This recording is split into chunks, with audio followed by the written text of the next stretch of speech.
그는 늘 하던 대로 잠실에서 암사행 지하철로 갈아탔다.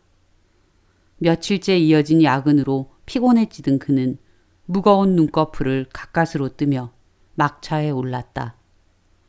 늦은 시간에 객실 내에는 사람도 거의 없어 자리는 텅 비어 있었다. 몇몇 취객과 일에 찌들어 퀭한 얼굴의 사람들이 드문드문 자리를 차지한 채 골아떨어져 자고 있었다. 웬일인지 오늘은 핸드폰을 들여다보는 사람도 없었다. 이번 역은 암사입니다. 내리실 문은. 그는 엉거주춤 자리에서 일어나 자동문 앞에 서서 문이 열리기를 기다렸다.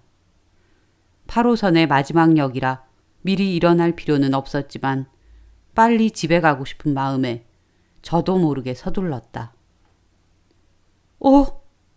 이게 뭐야? 암사역에서 정차해야 할 열차가 그대로 역을 지나쳐 내달렸다. 어떻게 된 거야? 황당함에 주위를 두리번거렸지만 사람들은 모두 눈을 감은 채 조용히 앉아 있었다. 뭐야 도대체? 회송열차도 아닌데 어디로 가는 거야? 답답한 마음에 좌석에 앉아 자고 있던 남자의 어깨를 슬쩍 건드리며 깨웠다. 아저씨, 저기.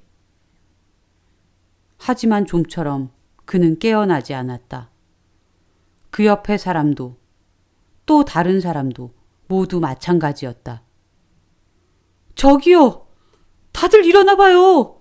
지금 문제가 생겼다고요!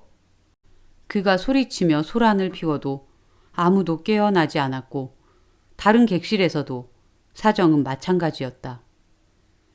불안감에 휩싸인 그는 비상벨을 누르고 통화를 시도했지만 그 또한 불통이었다. 안 되겠어. 직접 기관사한테 물어봐야지.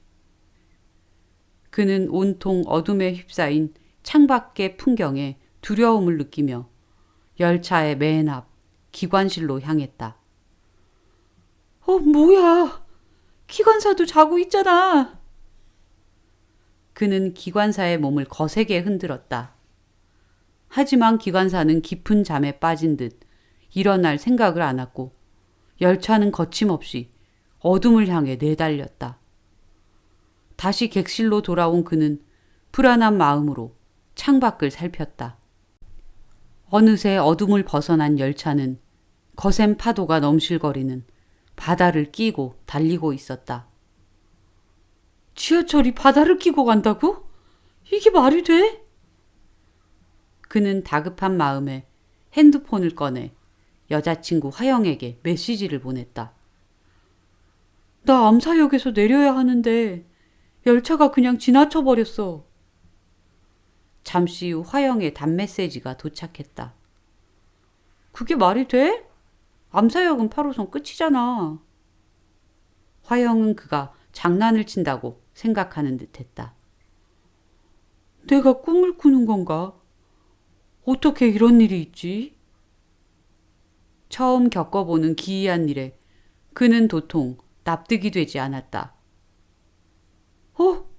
저게 뭐야? 정말 미치겠네. 답답한 마음에 문득 창밖을 보니 검푸르 든 바닷색이 온통 붉은색으로 바뀌었다. 핏빛? 핏빛이라고 생각한 순간 그의 온몸에 소름이 끼쳐왔다. 그때 화영에게서 다시 메시지가 왔다. 오빠, 일단 지하철이 설 때까지 기다려봐.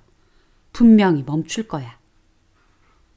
그걸 어떻게 확신하냐고 따져 묻고 싶었지만 그로써도 달리 방도가 없었다. 문자가 되는 걸 보면 내가 죽은 것도 아닌데 도대체 무슨 일이야. 사람들은 여전히 잠들어 있었고 그는 지하철이 멈추기만 기다릴 수밖에 없었다.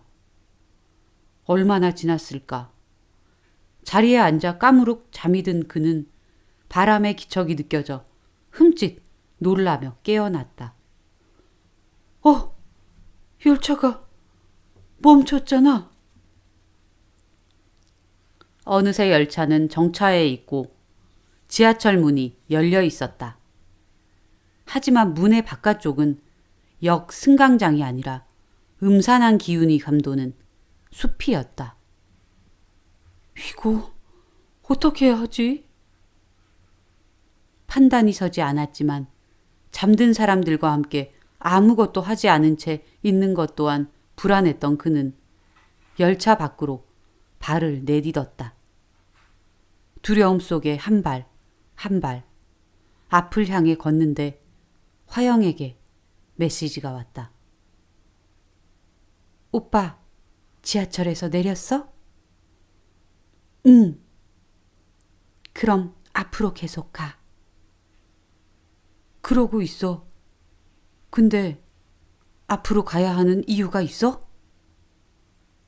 그의 질문에 화영은 잠시 답이 없다가 다시 메시지를 보내왔다. 내가 인터넷 찾아봤는데 오빠 지금 저주에 걸린 것 같아. 저주? 이걸 믿어야 해?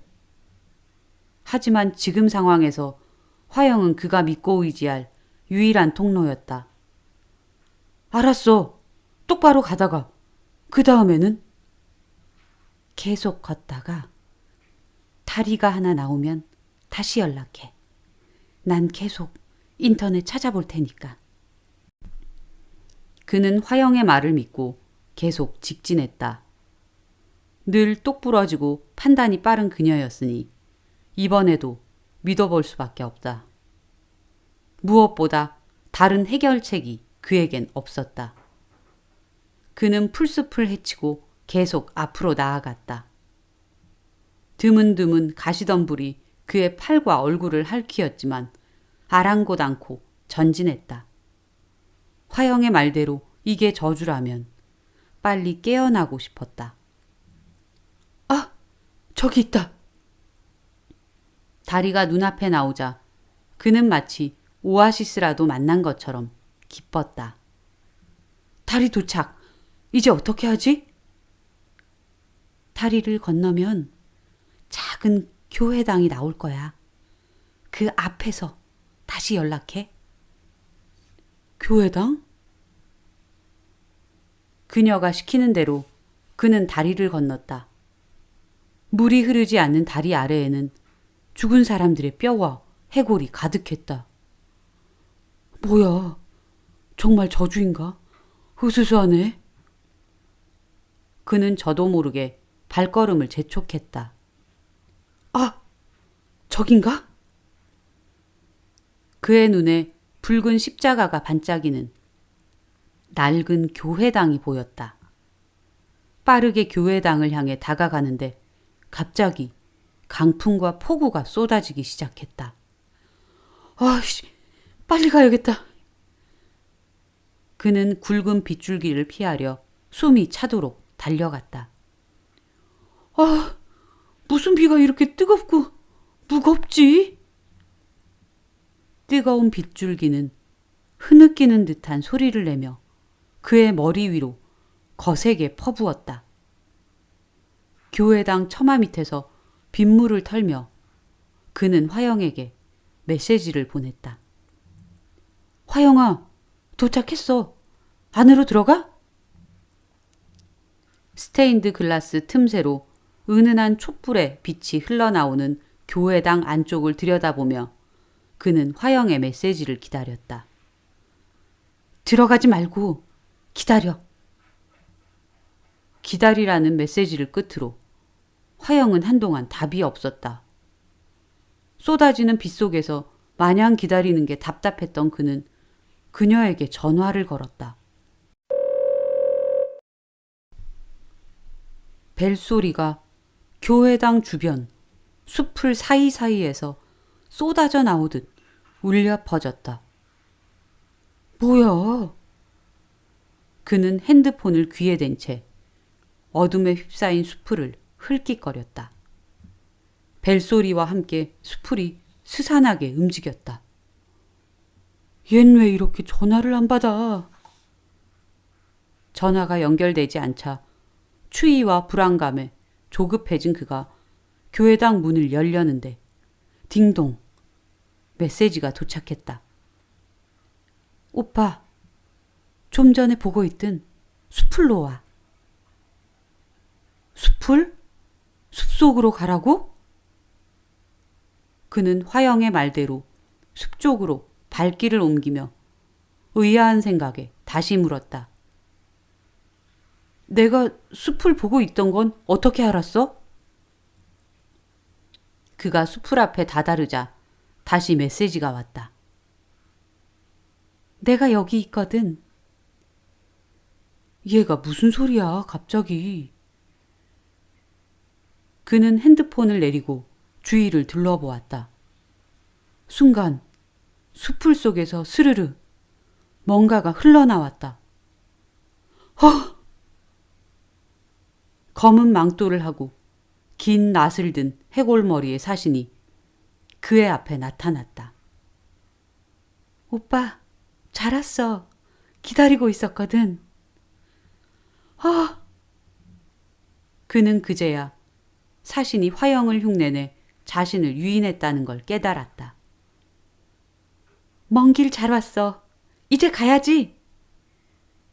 사신은 긴 낫으로 잽싸게 그의 목을 낚아챘다. 아! 외마디 비명과 함께 그는 사신에게 끌려 숲풀 사이로 사라졌다. 교회당 안에서 그를 기다리던 다른 영혼들이 안타까움에 탄식을 쏟아냈다. 그를 구하지 못한 천사들이 흐느낌과 함께 흘리는 뜨거운 눈물이 무겁게 대지를 적시고 있었다.